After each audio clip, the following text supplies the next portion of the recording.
So yun po no mga kaparm, isang magandang araw po sa ating lahat.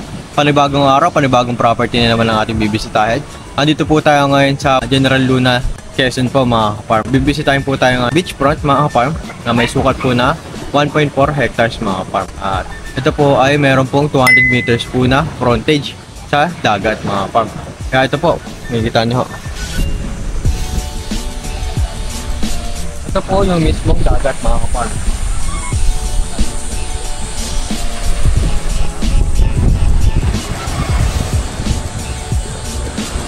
Ito pong property po na ito ay konting linis lamang po at pagkakaroon na po tayo ng magandang beachfront no? Ito po ay hindi masyado naaalagaan dahil isa lang po ang nag-aalaga ng lupa. Pero kung sakali man po ninyong malilinisan ito, ay gaganda po ang beachfront po ninyo no? Patungkol naman po tayo sa layo po ng town property dito at sa magiging right of way po ng property dahil ito po ay wala pa pong sariling daan no? Layo po na ito sa town proper ay meron po 15 to 20 minutes po hanggang dito po sa bahay po nito at sa property na ito. At isa pa ho, ang right of way po nito ay wala pa kong mismong daanan. Kumbaga meron lang po siyang right of way. Sa ngayon po ay lakad lang po talaga sa tabing dalampasigan no mga kapan. Makikita nyo ho, simula po dito sa pinuntahan namin doon po kami nanggaling ay 200 meters po yan papunta po dito. Meron po tayong dadaanan na pinaka-boundary doon sa unahan na may malaking bato ng mga farm. Doon po nagsisimula ang property papunta po dito sa property na tinakatagal natin ngayon. At andun po yung isang boundary sa kabila. So yun mga farm, patungkol naman tayo sa source of water po na ng property. Ang source of water po ng property na ito ay meron po itong gripo no, na nanggagaling po sa barangay mga farm. At bukod pa po doon, pwede po kayo maglagay po dito ng deep well mga farm dahil ito pong property na ito ay mayamong po tubig. Kaya kung makikita nyo, ito po yung mismong bahay no. Yan. Dito po sa taas, gawi yung bahay. Hindi naman po ganoon kataasan dahil ito po ay may hagdanan. At maganda po yung pagkakagawa ng hagdanan po ng property. Nandito po tayo ngayon sa bahay na kasama sa binibenta ng property ng mismong seller. At itong bahay po na ito ay dalawa. At ito pong bahay na to ay napakaganda dahil po ay ito half amakan, half concrete po. At isa pa ay may mga appliances na po ito sa loob ng bahay. Kung makikita niyo po, mamaya ay lahat po ng nakapaloob sa loob ng bahay na ito ay sakop na po. Kumbaga, kasama na po yun sa ibibenta mga kaparm. Baka package na po ito mga kaparm, no? Kaya tara mga kaparm, samahan niyo po kung silipin natin yung bahay. Saka yung mga accessories pa po na isasama ng mga seller. Na? So ito mga kaparm, kung makikita nyo, kahoy na po yung mismong pintuan nito mga kaparm. At simento na rin po yung dingding sa loob. Pero sa labas po ay hapamakan po siya. Kumbaga, meron po siyang parteng kahoy o kawayan. Sa pawa, meron na po siyang libre upuan na mga kaparm. Meron na po siyang libre na upuan ito. Kasama na po siyang upuan mga kaparm. Meron na rin po siya electric fan, rep, tsaka mga double deck at higaan na. Kaya tara mga kaparm. Po yan no, kasama na po ito rep na to. At last stove. So ito yung rep na to mga kaparm yan. Kasama na po yan. Ito po yung kasama sa ito rin po, kasama na rin po ito pag-gastove na ito mga kaparm. Kumbaga ito, kaayos siya po yan. Kaya pag binili nito, wala na kayong problemahin dahil meron na po ito mga appliances na kasama. Ito rin po, dining table po. Para sa kusina, magkakain po kayo. Meron na rin po. At ito ay kahoy. Nakikita nyo, kahoy ng mga pal po ito. At itong lalaki nyo, naka-tiles na po mga farm. Ayan o, nakikita nyo, napakaganda. Naka-adjust rin po ito.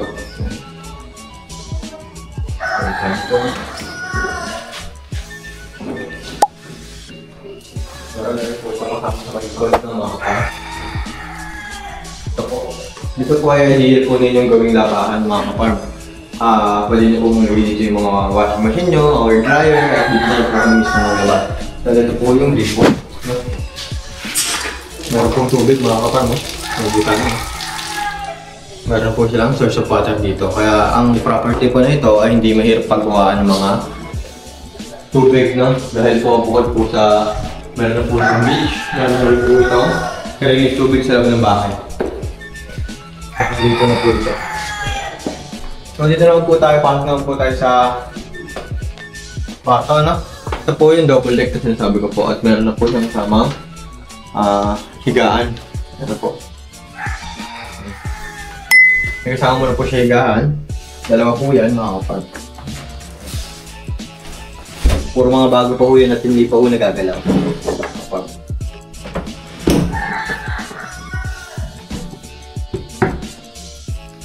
Dito naman po tayo sa kabilang kwarto mga kapag. Ito po yung kumbaga tinatawag po nilang master's bedroom na. Bali, itong master's bedroom po na ito, meron na po kasamang mga unan. Ayan. Ayan. Saka meron na po isang kasamang Uratex po na.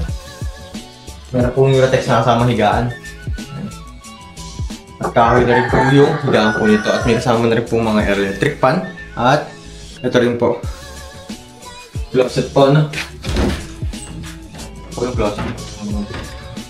Sinama. Kahoy din po yan mga kapal.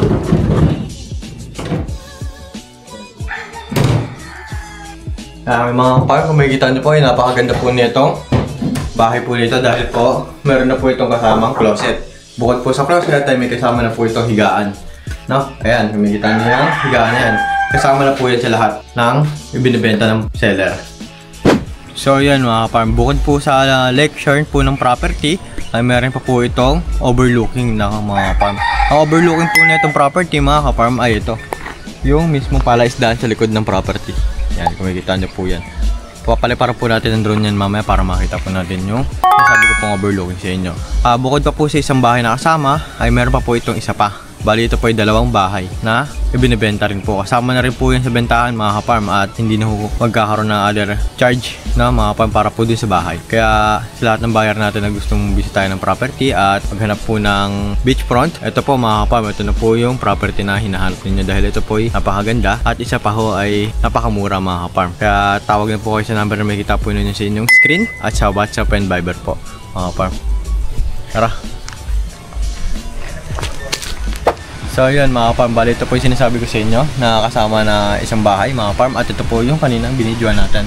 Bali ito po hindi na natin bibidyohan dahil ito po ay may isang kwarto lamang po at isang CR no mga farm. Kung makikita nyo ayan po yung mismo ng buong bahay.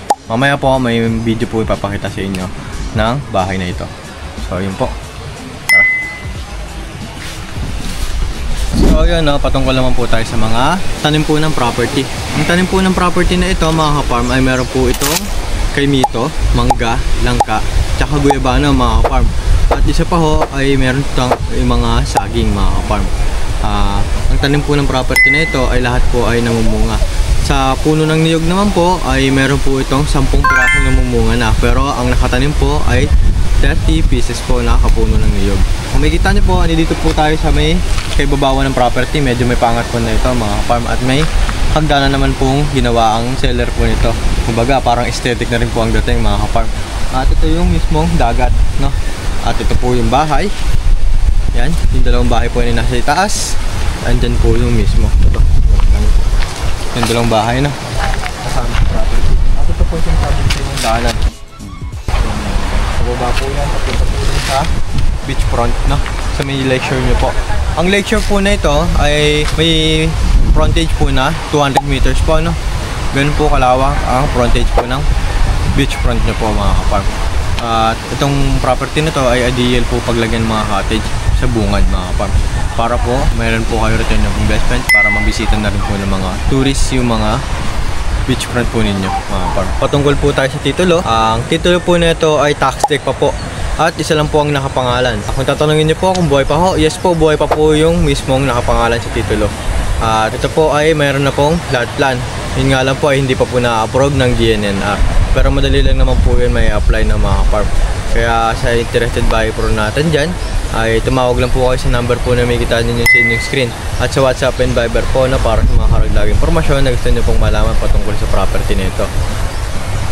So yun mga farm, hanggang dito na lang po ang ating video sa araw na ito at sa property na to. Kaya sa mga gusto pong bisitahin itong property na to ay sumadya lang po kayo sa aming opisina o kaya mag-message po kayo sa aming Facebook account na Presi Rosario at sa number po na may kita nyo po sa inyong screen ay mag-message po lamang kayo. Kaya muli isang magandang araw po sa ating lahat at God bless all po mga farm.